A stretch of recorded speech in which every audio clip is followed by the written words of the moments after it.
What's up, guys? Welcome to Blue Presents a Podcast. I'm your host, Blue Rivera, and today I am joined by the man, the myth, the legend, Charlie Sad Eyes of the band Animal Schoolbus, Crawling Below, Low Moments, and When the Deadbolt Breaks, and whatever your next favorite band's going to be. Charlie is absolutely the man. This is a great conversation to have, man. Really love talking with him about music, man, as well as talking about his love for bassist Dan Jackson of the band Casting Shadows.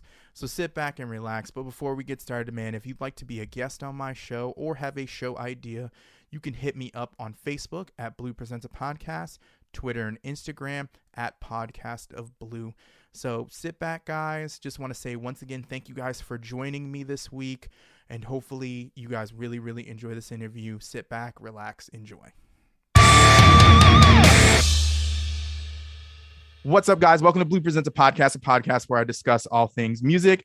And now I'm joined by Charlie Sad Eyes of the band Animal Schoolbus, Crawling Below, Low Moments, When the Deadbolt Breaks, and whatever band he's currently about to start tomorrow.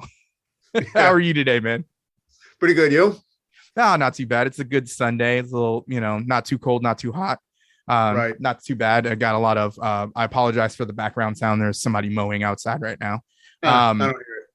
But anyways, man, thank you for joining me today and giving me your time today, man. So I'm just going to start off with my first question. What are your top 5 artists or influences that influence you to be in so many bands? I will answer that. Before I do, though, I do want to say that I have listened to your show quite a few times. Okay. And I'm a podcast guy. I like listening to podcasts a lot. And to me, you're a cut above the typical like metal band guy who just like, oh, I got something to say. Like you're very professional. You got like a very good manner in the way that you speak. And it's, there's a lot of like unprofessionalism, which is okay. But in most podcasts, like I tried to start one, it's unlistenable.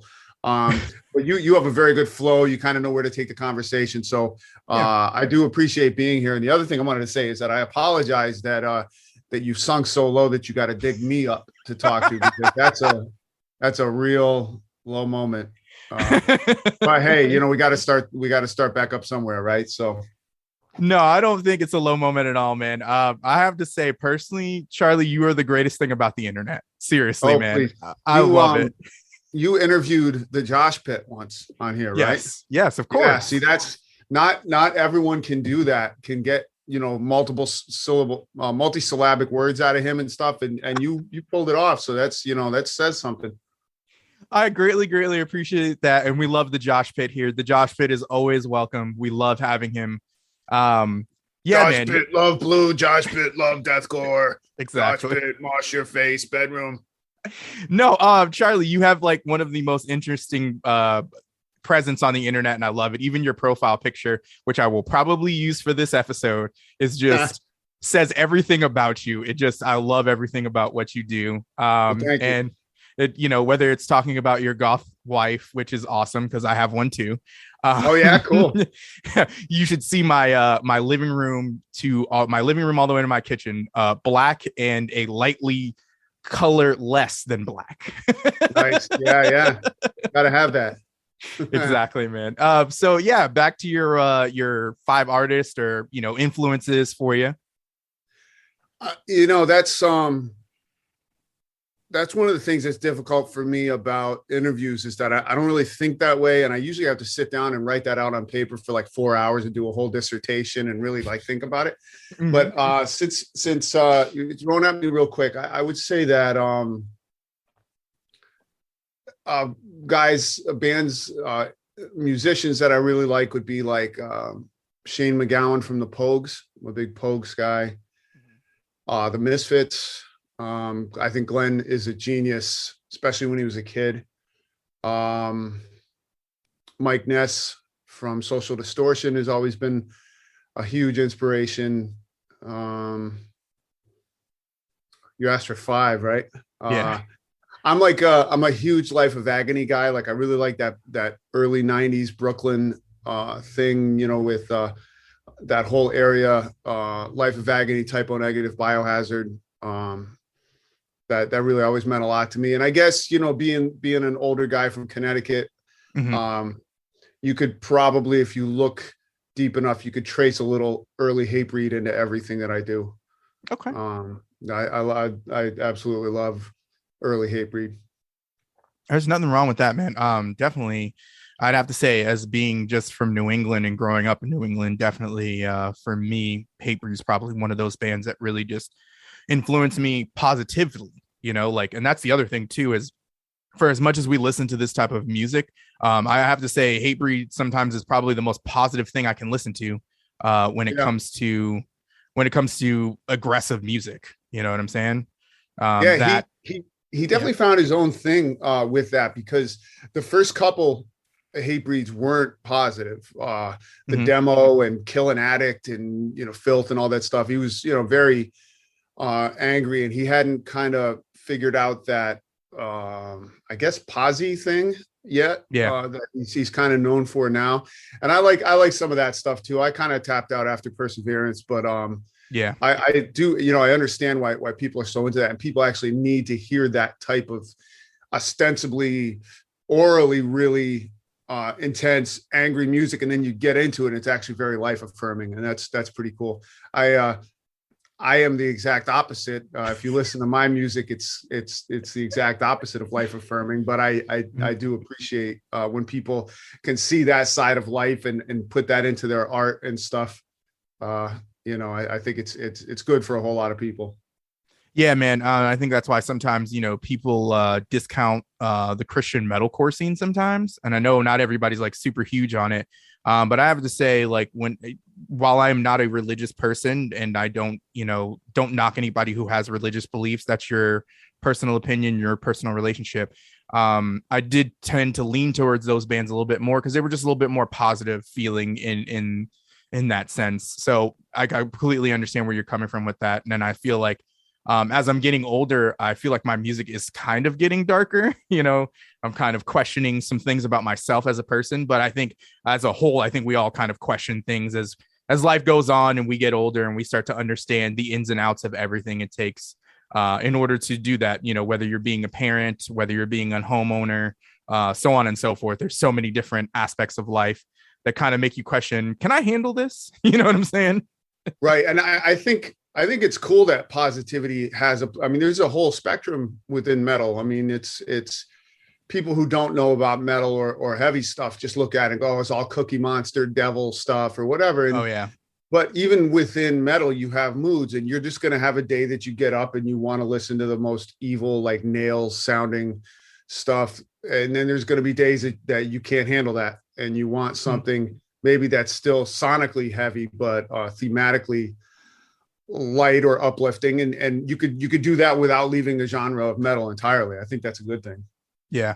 No. So since you've kind of brought that up and talking about that, I'd have to ask the question, because I always feel like, when we listen to the style of music that we listen to, people kind of box us into that. What's something you listen to that people would be like, I would not expect Charlie to listen to that?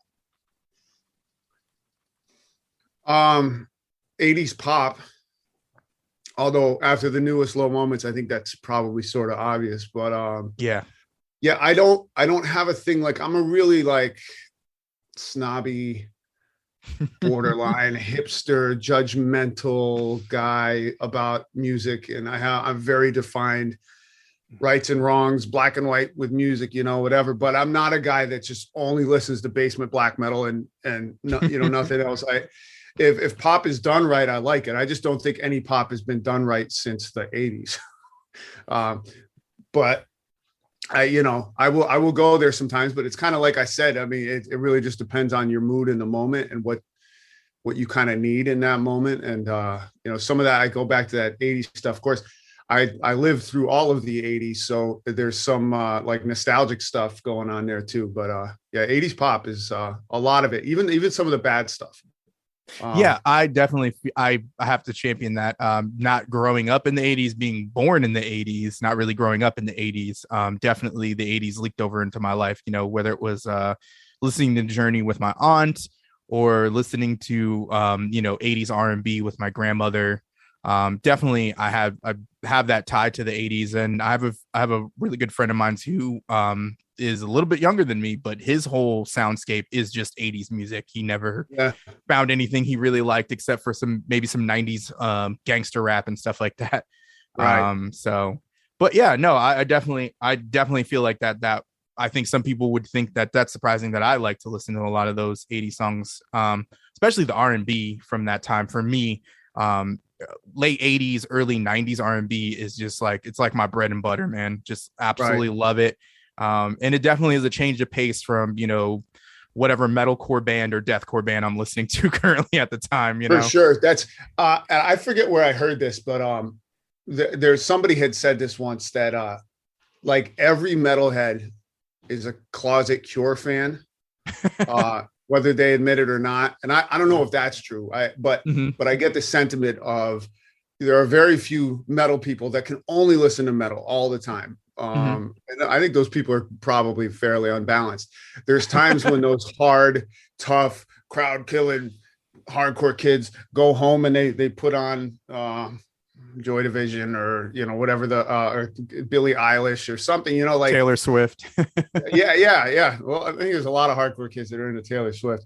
But there's nothing wrong with that. It's just the fact that they can't admit it. It's sort of like the tougher you are, you should be able to admit what you listen to. I don't, but it's kind of the same thing with like kids in the new metal. Like I notice a lot of kids that are my age now won't recognize that like literally some of our started with like bands like Limp Bizkit and Korn and POD and stuff like that. Cause I remember growing up as a kid and, like my parents or my mother, uncle, like kind of questioning why I was listening to Korn or Slipknot. And I'm just like, imagine if they heard what I'm listening to now.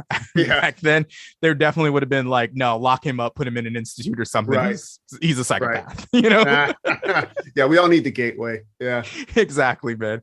And I still listen to a Slipknot song. Hell, I still listen to a Limp Bizkit song. I don't care what anybody has to say. It just, for me, it was something that kind of got me in the door, and I've never looked back since. But like you said, there's a lot of closeted people who are just not willing to admit that, hey, my start was, whatever the case is. And if I had to go even further back than that, because my mother was one of those type of moms who was just like, you don't listen to this, you don't listen to that, you're only listening to gospel music and pop music. And hell, hey, I listened to the Backstreet Boys and NSYNC. Hey, I still know a couple times you could catch me in my wife's car and we're singing at the top of our lungs. I don't know if you remember this, but there was a time that MTV showed music on the channel. It had Headbangers Ball and stuff, but my parents weren't religious at all, but for whatever reason they're just like, no, this music stuff is not a good thing for the kids to be seeing. So they had MTV extracted out of our basic cable, which means that like they had to make a call, somebody had to come to the house, they had to do some wires and stuff like that. And I think it backfired because, it's my life, so, you got to be careful with what you restrict kids from. And I think, music is innocuous comparative to a lot of things, so sure. It's might as well, if they're going to explore something that's borderline dark or whatever, might as well just be something musical.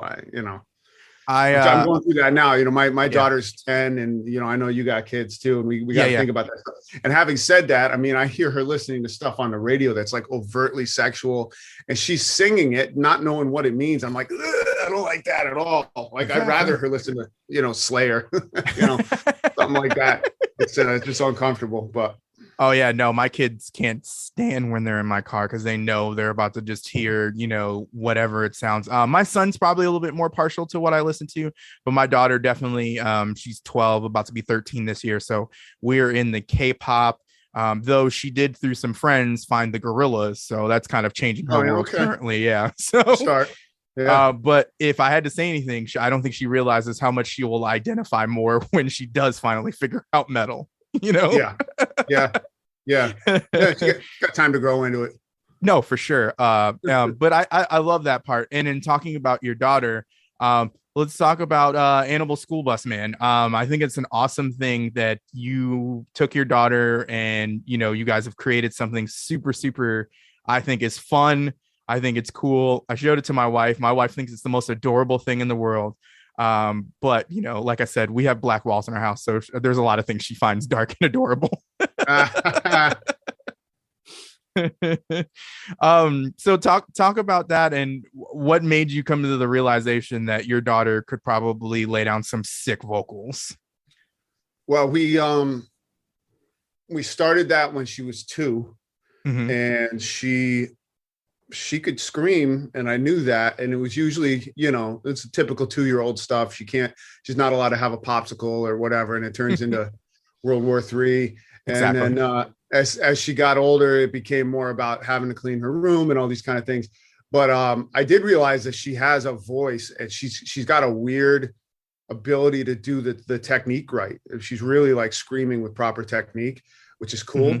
And if you read the comments on some Animal School Bus videos, like there's a lot of people like, does she really sing like that? It's not even that they're truly questioning it, but they just can't believe it. But she is. That's like she's doing it right, which is cool. Having said that, she's not into metal. Like, as much as I try, she loves the Misfits.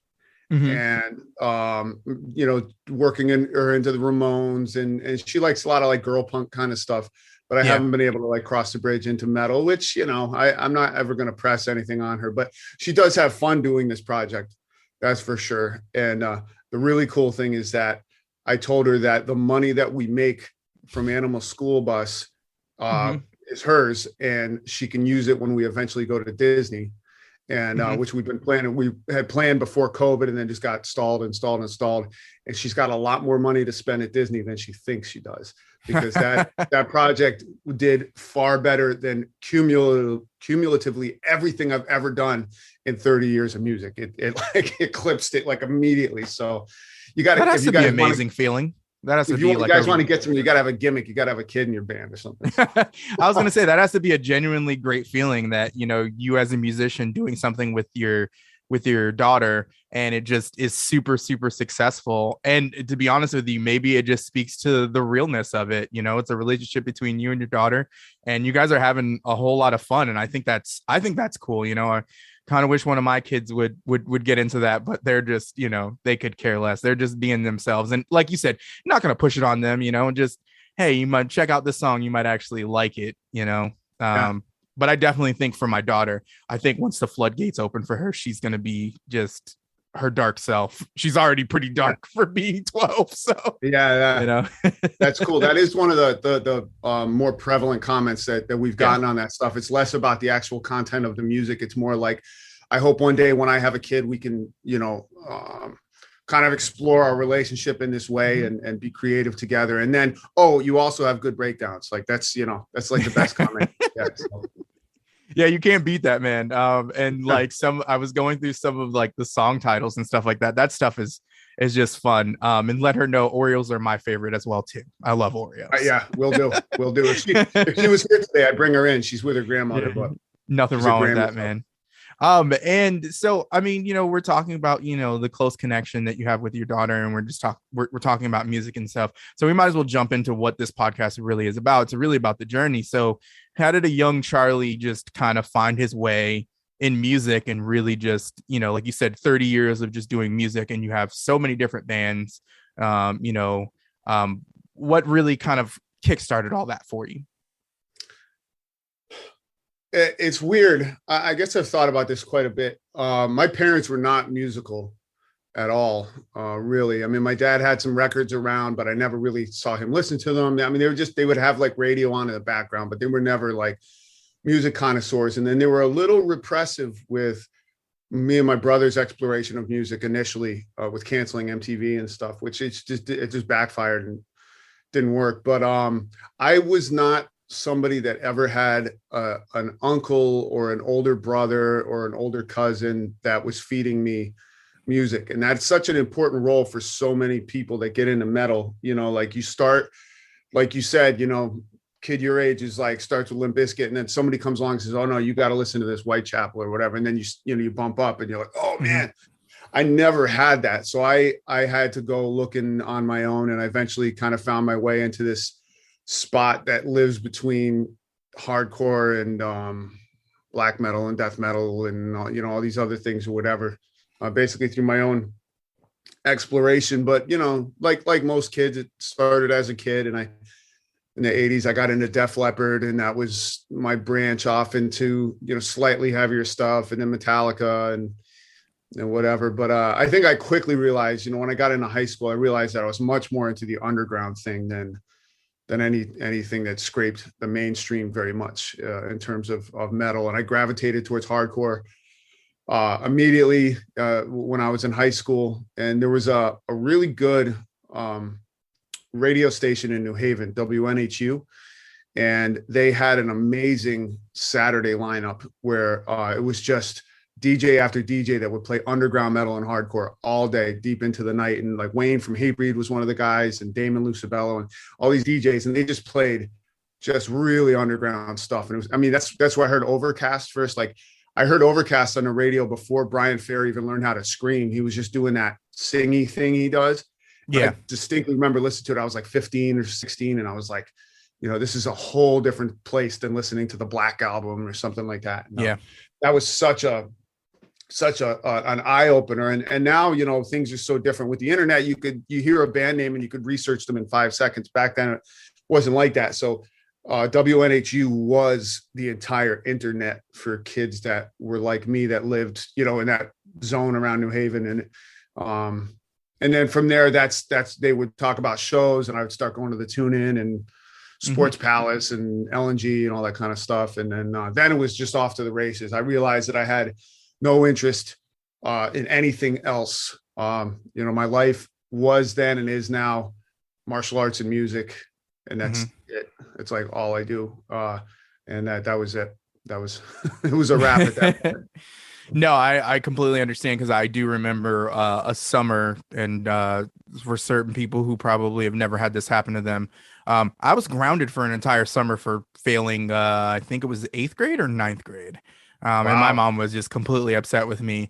And I was confined to doing chores and making sure my room was clean. But the only thing I was allowed was the radio. And I spent my entire summer of 1999 listening to WAAF pretty much the whole summer. And that's kind of where I started to kind of hear, you know, what my taste would eventually, you know, turn into with heavy music. And kind of like the band that I think would represent that best described to me at that time was probably Slipknot. Was just like game changing for me, and it kind of like blew my mind open. And then I definitely feel like going to my first show, and I've told this story a couple times on my podcast before, where I just kind of explained it as it being like a light coming on in a dark room that's just been dark for so long. And it just kind of, from that moment, I don't know what I have to do, I just have to be a part of this somehow, you know? Yeah. Once you realize that, like, you found your people, like you found your tribe, you know. And I didn't, like, I when I was a kid, I called that radio station not to make a request, but to ask, in all the pictures on the Victory albums, why do they have X's on their hands? You know, like, oh, they're straight edge. And I was like, that's a thing. Like, I'm that, you know. And then, you know, I got to go meet these people. And then I would go to a hardcore show in the 90s, and there'd be 150 straight edge kids there, you know, and like, you'd be like, this is not just the stuff I listen to on my Walkman. This is like people. This is my community, basically. And it just changed everything. I don't, you know, outside of music, I don't socialize with anybody. It's like, it's what's connected all that stuff for me. So it, you know, it goes way beyond that. And to think, like, you know, a kid like you found your tribe through being grounded. You know? It just, you know, turned into what it is from that, you know? Yeah. No, especially because my upbringing, a lot of it was, you know, I grew up in Springfield. So a lot of what I was listening to was, you know, hip hop related, R&B related, and gospel music. And I'll still remember this. My uncle kind of like came to me one time, and just not understanding, and I kind of a slight ignorance to it. And he just looked at me and he was like, "You gonna kill yourself?" Because of what I was listening to. And I was just like, no, this is just what I identify with, you know.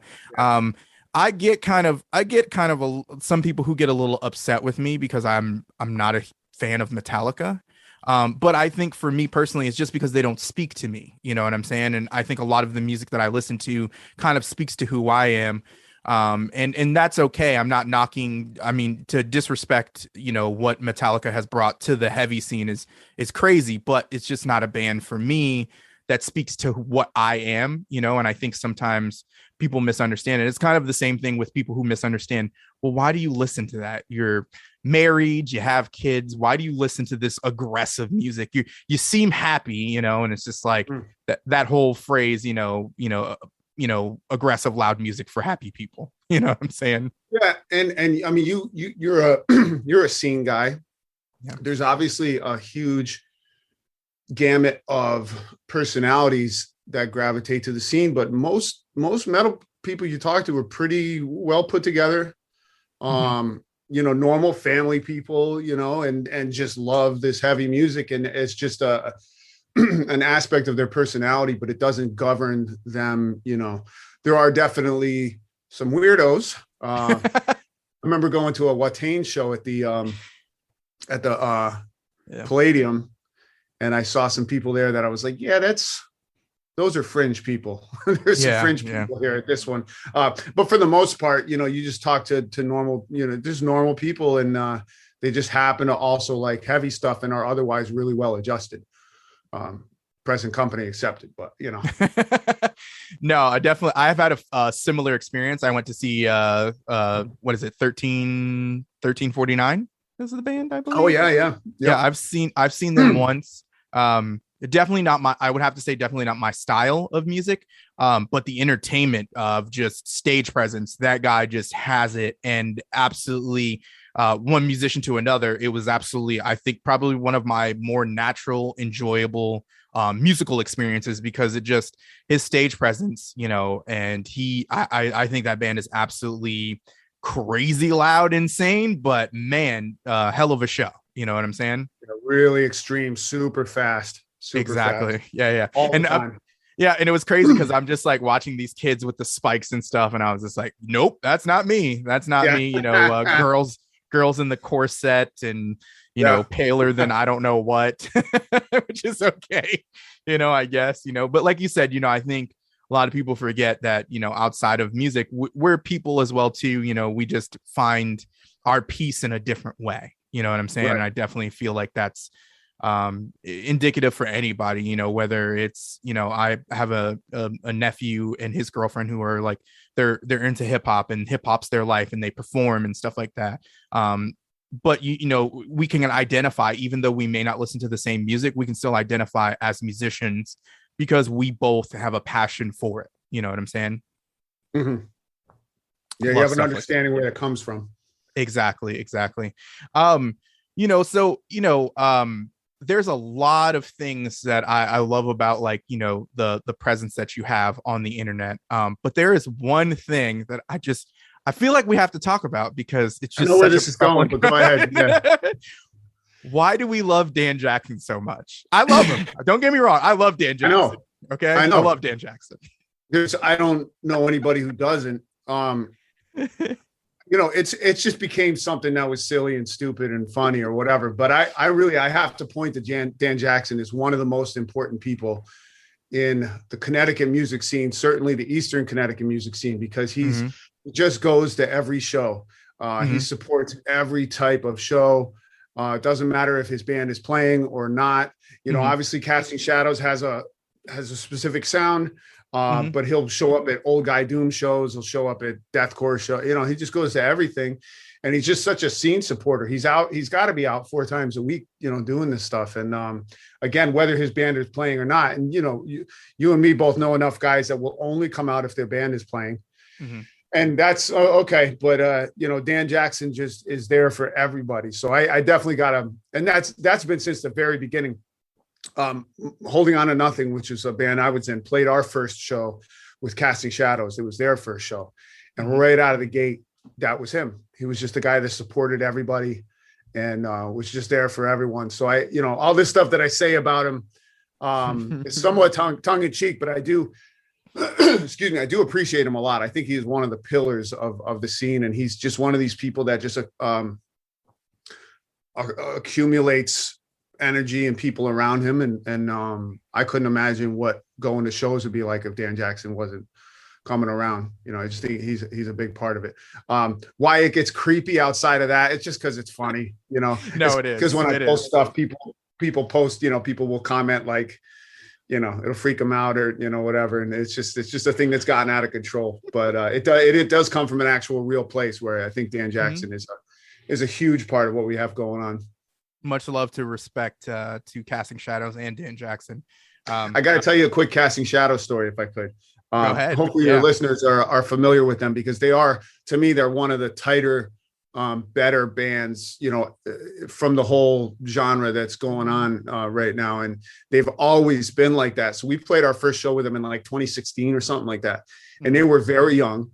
Their guitarist was so young that his mother had to come with him because it was at a bar. She had to get him in. But so we go to play this show and Kill the Straggler was playing, Dwayne's band. It was a big show. Like it was the beginning of this thing that's seen productions now, right? So tons of people there. And Casting Shadows plays first. That was the first time and last time the Casting Shadows opened for us, right? Yeah. So they play first and there's just people everywhere. And they were awesome. They were super tight. And then they finished and was glorious and triumphant. Thanks for coming out, whatever. And then everybody leaves, the entire place empties, and then my band goes on and just are terrible, out of tune, whatever. And I was like, oh man. But Dan Jackson stayed. You can believe that Dan Jackson was still there. So no, yeah, I've seen Dan Jackson pop up at plenty of shows, man. So respect to him and respect to those guys doing their thing and stuff like that.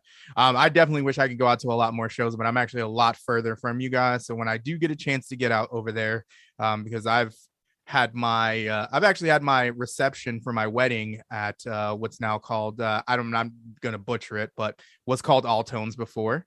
Prost, yeah, there you go, which I believe translates to cheers. Right, I think maybe, maybe. Who knows? German. Yeah. But yeah, no, we have a lot of like All Tones is our home away from home, especially for me and my wife. Me and my wife love the venue. We love Dwayne, and we love those guys that are from that area, which is where I met you several times. Back when I was performing with whatever band I was in at the time. But that's a good thing to talk about when we talk about scene support and stuff like that, because I've seen you at plenty of shows when you come out and you check out shows and stuff like that. Especially looking at what happened during the pandemic. How much more do you appreciate the ability to go to shows now with, having that time period where we couldn't go to shows? I do appreciate it more, but I was definitely the guy even before COVID that was like, trying to get people to just go to any show that was going on because there is no scene without people, and I've been around long enough to see scenes come and go. And then when they're gone, you just like, damn, I wish there was a show this weekend. I wish I had somewhere to go. And I think that comes from, growing up with hardcore and stuff. Like it wouldn't matter who was playing. It didn't have to be some big headliner. Just everybody showed up and there'd be hundreds of kids at every show just because that's what you did.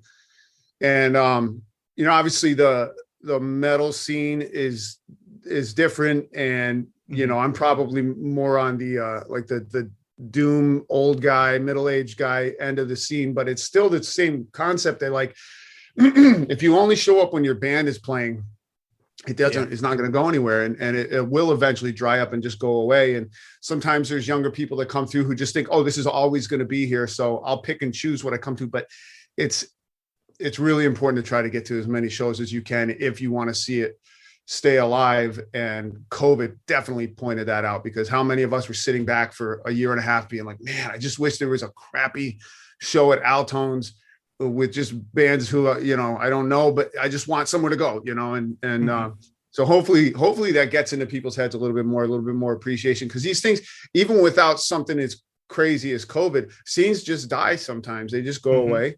And then all you're really left with is like, I wish this was still a thing, Yeah, man. And I definitely think that speaks to a lot of just, I think, and I'm sure everyone suffered in some way, but I feel like music suffered the most.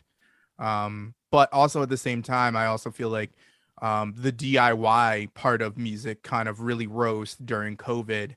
and making music. Did you find yourself a little more creative during that time, or did you find yourself just kind of like, I don't know what to do at this point? Well, COVID wasn't just the worst thing for live music. It was also the worst thing for music, period, because it did allow me to release like 6 albums that the world didn't need or want. So no, actually, I am creative to a fault, like to a point where I just wish I could put a stopper on it, because it just comes out all the time. But when COVID hit, my creativity just left. It just went away. Oh man. And I remember talking to Dwayne. Dwayne's like, riffs are coming out of my head. And, he's just writing all these More Than the Light albums. And I just couldn't think of anything new to come out of me. I was just too depressed or whatever it was. So I started to re-record a bunch of old projects that I had written 10 years ago, last 10 years or so that I had like demoed, but not really finished. So I re-put out all this stuff, all these re-records. So that's where a lot of the Crawl Below stuff came from. And Animal Schoolbus had been done in like 2013, but then I re-recorded it, remixed. So it did give me a chance to catch up on all that stuff. I do want to like re-record my catalog and put it in a final form. Because I looked it up once. I probably have 7 or 8 hours of original music. Wow. Written. And, a lot of it I haven't put out, because even the stuff that I find acceptable to put out, most people don't want to hear that anyway. So the stuff that I find unacceptable will probably not see the light of day. So if anything, COVID did give me a chance to catch up on that back catalog. And now I am slowly starting to feel some creativity come back. So yeah, no, I definitely feel that feeling of just kind of like I have the ability to record a studio project, and I have tons of great music that I've been given to by friends, because unfortunately I'm not musically inclined except for vocals. So I have had all this music, and unfortunately it's taken me a long time to kind of get out of the creative slump. But now I find myself, and I also think it's helped that, during the pandemic, me and my wife just kind of put away our nickels and dimes, and we've finally purchased our own home and stuff like that. So now I have my own creative space where I don't have to take everything down and put it away because company's coming or because the kids will mess with it. Now I just have my own little space here. And awesome. I'm able to do what I want to do. So this is another reason why bringing back my show was integral parts of all of this. And it's really awesome to finally get down and sit down and talk with you, man, because you're an enigma to me, and I love everything about what you do, man. And it's enjoyable to finally sit down and talk and realize that, I'm looking, it's kind of like a mirror feeling. You're looking at the same person across, just where you were, you're a little older than me, like by a year, right? Yeah, please. By a year. I probably went to high school with your parents. Who knows? But no, this has been a great experience, man. And I just want to say thank you, man, for giving me your time today and in talking with me, man. And just please keep being you, man. Keep being that awesome, weird, whatever you want to be, man, in the world. Because I'm here for it. And I think a lot of other people, whether you realize it or not, a lot of people get a little sunshine from all them sun rays you're handing out here, even if it is fucking Dan Jackson. That's ironic. If you look at the content of my lyrics and stuff like that, that's extremely ironic that somebody will come away with a little ray of sunshine during the day. But at the bottom of all that stuff is depressing and Eeyore like as much of my music is, there is that's always at the bottom of it is a little bit of humor and lightness and absurdity, because the world is what it is. And it's not, we can't always dwell at the bottom. There always has to be some kind of little bit of positive gleam shining through. So that's why, it's just trying to make people laugh more than anything, I think. No, there's nothing wrong with that, man. And like I said, just want to thank you for coming on, man. And check out Charlie's many bands. When the Deadbolt Breaks, Animal Schoolbus, Low Moments. Am I missing any you want to throw out there? I forget too. This is the kind of thing I got to write down. But Crawl Below is my thing where I do all my like heavier stuff, darker stuff. Yeah, that's just me. I have Good Morning Eastern Connecticut, which is just like crazy, weird stuff about people in the scene. Animal School Bus, one of the Deadbolt Breaks, which is like the only live bands I'm in right now are Deadbolt and Low Moments. Low Moments had our first show back last week. And it's totally different. When we were Low Moments before, it was like a band. It was kind of like, kind of came out sounding like heavy pop punk, like in an old way. And like 6 people heard it and 2 people liked it. So we kind of went back to the drawing board, and now it's like 100% 80s pop. Yeah. And it's a lot of fun. It's definitely a lot of fun. There's no drum set. Like the drum set is an iPad, and we play out with it. So Low Moments is like fun, and Deadbolt is like the opposite of fun. Deadbolt's really oppressive, ugly, cerebral, psychedelic, kind of stuff. So it's right in the middle. But other than that, the majority of my stuff is project based. And then I'm also in Buried Under Sky, which is a heavy metallic. I guess we call it like metallic hard rock band, and it's with some guys that were from the 90s hardcore scene. Ian from Red Tide. I don't know if you're familiar with Red Tide, but they were like a jazz core band from the mid 90s. And Justin from Killswitch was their drummer. And they were all like super musical literate guys, like really, really talented. So he was in that Dead Eyes Under, Sal from Dead Eyes Under. And then playing bass is Jay from Tyrant Trooper, which was like Connecticut's biggest death metal export in the 90s. And he was also in a new metal band. What's her name? It's a girl. Big new metal band. So I can't remember her name, but she was like, it was like her name. OTEP. Yeah, he was a bassist for OTEP for like 10 or 12 years or something like that. Oh, wow, so we have a project. We all live in different parts of the country, but we're doing this thing, and the EP should be coming out soon, and it's really, really different than the stuff I do. I really like the lo-fi aspect of just throwing it out there or whatever, but this is like Ian put a lot of work into polishing this up, and it sounds really professional, and it sounds pretty good. So that I'm excited for that to get out there and for people to hear that, especially because it is so different than the kind of thing that I usually am involved with, which is subpar and boring and dour. So oh man, I love it, man. Well, like I said, thank you again, man, and everybody check out the many projects of Charlie Sad Eyes, and we appreciate you. And I appreciate you coming on today, boss. All right. Yeah. Thank you. No worries, man. Appreciate it.